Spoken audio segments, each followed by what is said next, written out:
আবার নবীজি বলছেন দাজ্জাল যখন মানুষের রূপে বের হবে তখন সে সব জায়গায় বিচরণ করতে পারবে, কিন্তু মক্কা মদিনায় ঢুকতে পারবে না। সলফে সালেহিন তারা বলছেন যে দাজ্জাল সব জায়গায় ভ্রমণ করবে, এটা এও ব্যাখ্যা হতে পারে সে নিজে সব জায়গায় যাবে না, বরং তার অনুসারীরা বিভিন্ন জায়গায় আধিপত্য বিস্তার করবে। ব্যাখ্যা যৌক্তিক, তো যৌক্তিক ব্যাখ্যা। এরপরে যখন সে মদিনায় ঢুকতে পারবে না, দেখবে যে এখানে ফেরেশতারা একদম খোলা তরবারি হাতে দাঁড়ায় আছে, ঢুকতে পারবে না, তখন সে মদিনার কাছাকাছি একটা জায়গায় বসতি গাড়বে, গেড়ে তার অনুসারীদেরকে আহ্বান করবে। কিভাবে? সে আল্লাহ পাক তো তাকে কিছু ক্ষমতা দিবেন পরীক্ষা করার জন্য। সে 3 বার ভূমিতে আঘাত করবে, এতে করে ভূমি কেঁপে উঠবে, এবং এই ভূমিকম্পে মদিনা থেকে যত মুনাফিক টাইপের যত মানুষ আছে সব দৌড় দিয়ে দাজ্জালের দলে যোগ দিবে। তার মানে ওই সময় ভূমিকম্প আসবে। আর কি, এবার নবী সাল্লাল্লাহু আলাইহি ওয়াসাল্লাম বুখারীর হাদিসে বলছেন, আবু হুরায়রা রাদিয়াল্লাহু আনহু থেকে বলছেন, তিনি বলছেন যে লা তাকুমুস সাআ, কিয়ামত ততদিন পর্যন্ত হবে না। এই হাদিস দুটো একটু মনোযোগ দিয়ে শুনুন। কিয়ামত ততদিন পর্যন্ত হবে না যতদিন পর্যন্ত না ইউকবাদুল ইলম, জ্ঞানটাকে উঠিয়ে নেওয়া হয়। জ্ঞান কি হয়? উঠিয়ে নেওয়া হয়। নবী আরো বলছেন ইউকবাদুল ইলম ওয়া তাকসুরু জালাজিল, এবং বেশি বেশি ভূমিকম্প না হচ্ছে। 2 নম্বর কি? বেশি বেশি ভূমিকম্প না হচ্ছে। ওয়া ইয়াতাকারাবুজ জামান, এবং সময় কাছাকাছি চলে না আসছে। এই জায়গায় আমি একটু স্টাডি করতে গিয়ে একটা অদ্ভুত জিনিস দেখলাম, যে একটা রিসার্চ বলছে, সায়েন্সের রিসার্চ বলছে যে প্রতিটা ভূমিকম্পে পৃথিবীর গতির মধ্যে একটা পরিবর্তন হয়। প্রতিটা ভূমিকম্পে পৃথিবীর গতির মধ্যে একটু একটু পরিবর্তন হয়, এবং সময় সংক্ষিপ্ত হয়ে আসে। সময় কি হয়? সংক্ষিপ্ত হয়ে আসে। পৃথিবীর ভিতরে আছে, নিচে আছে কিন্তু আগুন, কি আছে? আগুনের স্তর আছে। একদম নিচে একটা ইনার কোর মানে একটা জায়গা আছে, ইনার কোর বলে। এখন সাম্প্রতিক গবেষণা বলছে যে ইনার কোর আগে যেদিকে ঘুরতো এখন তার বিপরীত দিকে ঘোরা শুরু করেছে। আল্লাহু আকবার। তাহলে এখানে মিলে যাচ্ছে না? ভূমিকম্পের সাথে পৃথিবীর ঘূর্ণন সম্পৃক্ত, এবং জামান সময়টাও সম্পৃক্ত। তো নবীজি এটাই বলছেন যে ওয়া তাকসুরু জালাজিল, বেশি বেশি ভূমিকম্প হবে, ওয়া ইয়াতাকারাবা জামান, এবং সময় কাছাকাছি চলে আসবে। অন্য হাদিসে আসছে বছর যাবে মাসের মতো, মাস যাবে সপ্তাহের মতো, সপ্তাহ যাবে দিনের মতো।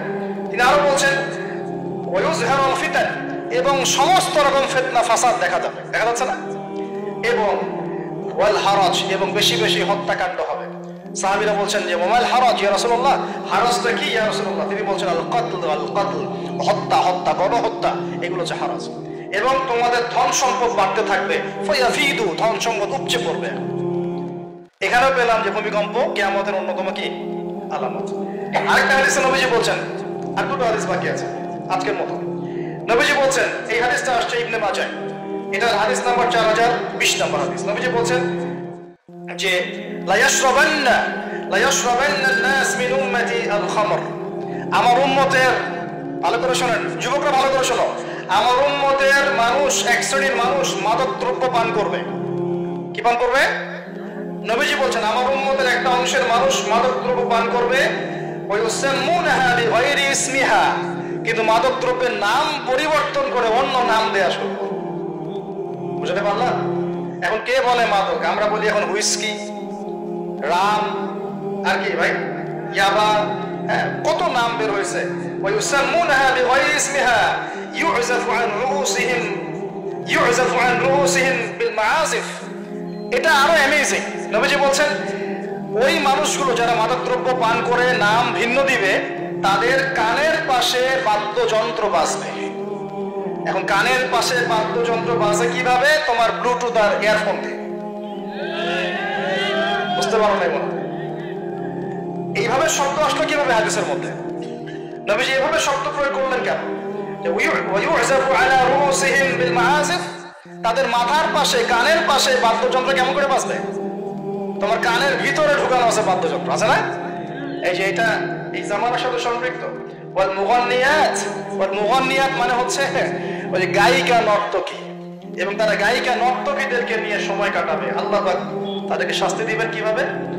ইয়াখসিফুল্লাহু বিহিমুল আরদ, নাউযুবিল্লাহ। আল্লাহ পাক ওই মানুষগুলোকে সহ জমিনটাকে ধসিয়ে দিবেন। কি কি পাপের কারণে? মাদক দ্রব্য খাওয়া এবং তার নাম ভিন্ন করে হালাল করে খাওয়া। আস্তাগফিরুল্লাহ। 2 নম্বর হচ্ছে বাদ্যযন্ত্র, কি কানের পাশে বাদ্যযন্ত্র প্লে করা, আর মুগান্নিয়াত মানে হচ্ছে নর্তকী, গায়িকাদেরকে নাচানো। আল্লাহ পাক একটা শাস্তি দিবেন, ওদেরকে সহ ভূমি ধসিয়ে দিবেন। আরেকটা শাস্তি আছে, ওয়ায়াজআলুল্লাহু মিনহুমুল কিরাদাতা ওয়াল খানাজির, আল্লাহ রাব্বুল আলামিন ওই মানুষগুলোকে বানর আর শুয়োর বানিয়ে দিবেন। এগুলো কি মিথ্যা না সত্য? সাদাকাল্লাহুল আযীম ওয়া সাদাকা রাসূলুহুল কারীম। আল্লাহ পাক সত্য বলেছেন, তার রাসূল সত্য বলেছেন।